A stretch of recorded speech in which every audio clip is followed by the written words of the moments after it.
जनी तुझे कुर्ब कुटोवा जान खवद तू मूंखे मिठोवा सिर वनी तब ॾींदासीं पर तो मन हथ कढंदासीं सिर वनी तब ॾींदासीं पर तो मन हथ कढंदासीं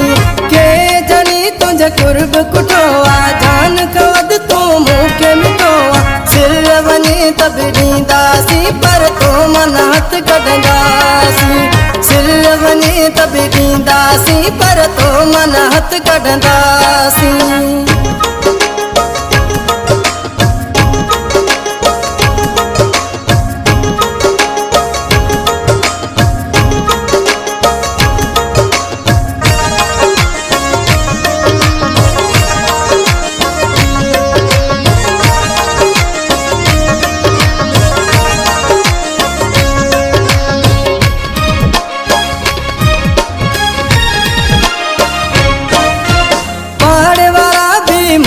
सड़न था इते नाच तो मुँह के चवन था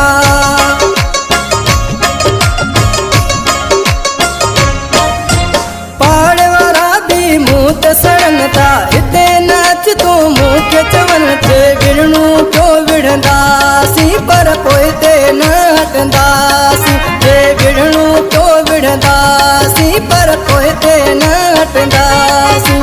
के जनी तुझे कुर्ब कुटोवा जान खवद तू मूंखे मिठोवा सिर वनी तब ॾींदासीं पर तो मन हथ कढंदासीं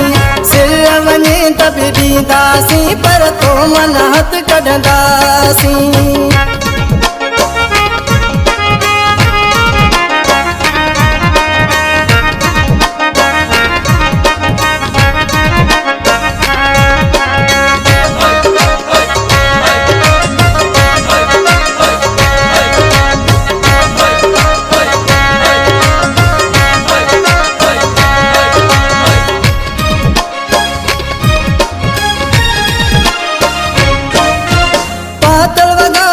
जहिड़ा ॾिसनि था दुश्मन पंहिंजा सड़ी वञनि था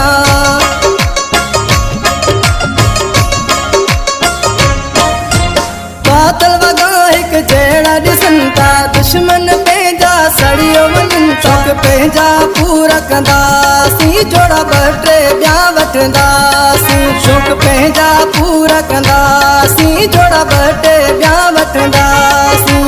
के जनी तुझे कुर्ब कुटोवा जान खवद तू मूंखे मिठोवा सिर वनी तब ॾींदासीं पर तो मन हथ कढंदासीं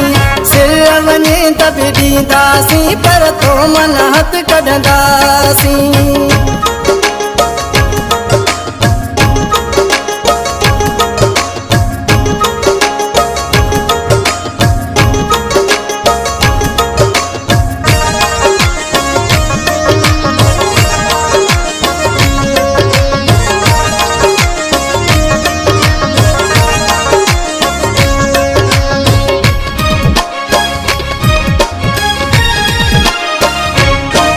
चवे गुलाम नबी कंहिंखां कोन ॾिजूं था मीरपुर में सरवरी अचूं था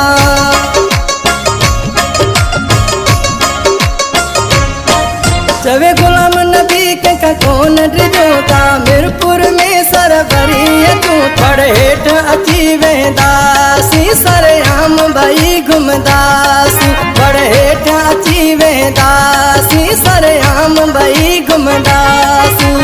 के जनी तुझे कुर्ब कुटोवा जान खवद तू मूंखे मिठोवा सिर वनी तब ॾींदासीं पर तो मन हथ कढंदासीं सिर वनी तब ॾींदासीं पर तो मन हथ कढंदा।